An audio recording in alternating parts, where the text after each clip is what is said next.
Hello and welcome everyone. In this CVT I will show you 10 task commands that are still in use these days. Run the command prompt as an administrator.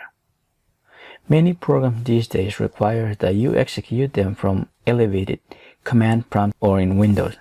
Execute them as an administrator.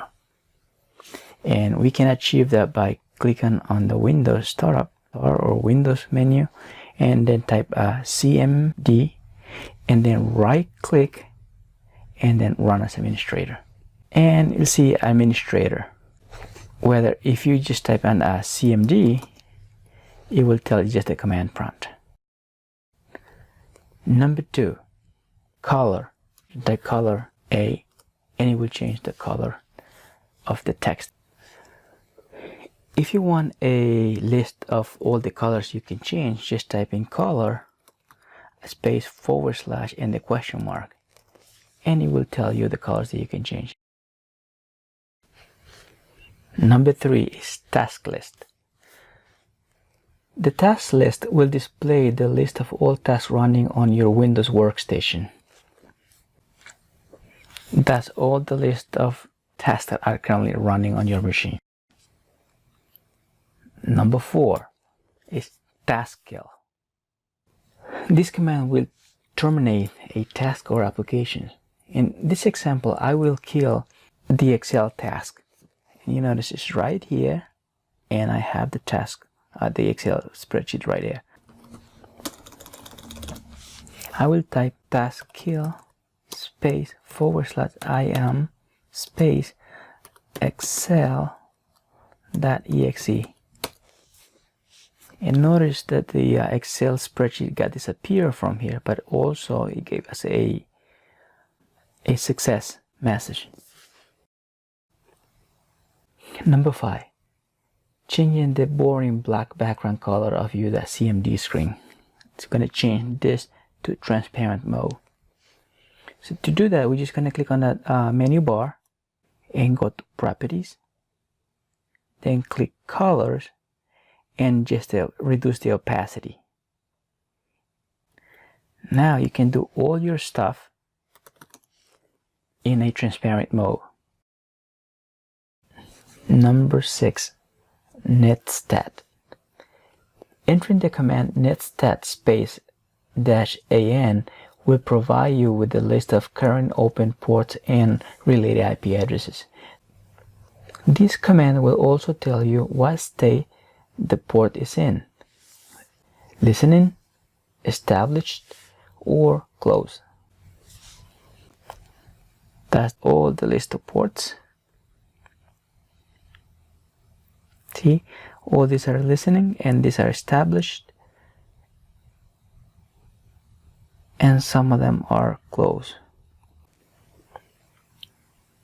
Number 7, Shutdown space /I. This will bring the remote shutdown dialog box. Let me demonstrate this on my virtual machine. Okay, I'm Windows Server 2016. Let me go to the command prompt, and I'm going to type shutdown space /I. Okay, so let me see what the IP address of my Windows 10 is on my virtual lab. I'm going to add that IP address. 192.168.1.122. I'm going to add that. I'm going to select to warn the user for 10 seconds. And that's planned, and says, you just type something in there. Say, you are going down in 10 seconds. Click OK and go back to the Windows 10. You are going down in 10 seconds. So this is the message that the user will receive, so it will give you enough time to get out. Number 8, Nslookup. This command will help you verify that the DNS name resolution is working properly. In this example, I just did Nslookup on google.com, and as you can see, it displays my IP address, but also it reveals the IP address from the Google server. or the router. That's how we reach Google. Number 9 is Tracert.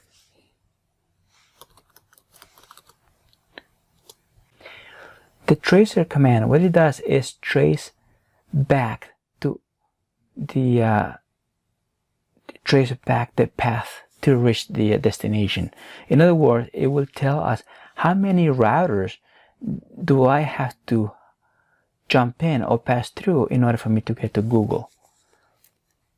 And let's see, probably around, some of them are very close, and some are very far. Starting with my own IP, and then goes on through the rest of the routers in line. And that's it. So it took us 10 hops before we can reach the Google. So in other words, we went through 10 to 11 or through 10 routers before we can go to the Google server.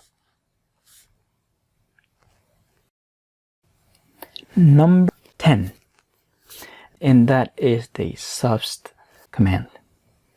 What the Subst command does is allow us to map folders like you map a network drive. So in other words, we just have to substitute. And in this example, I will substitute something in my local computer. In this example, I will map a tools folder which is inside my documents folder. So I will type subst space p : space c : /users / the username / documents / tool.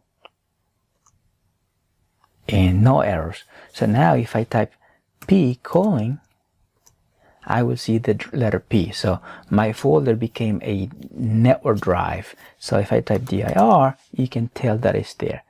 But also, if I go into the File Explorer, I can see that I have an extra drive called P. And that's my drive that I just mapped.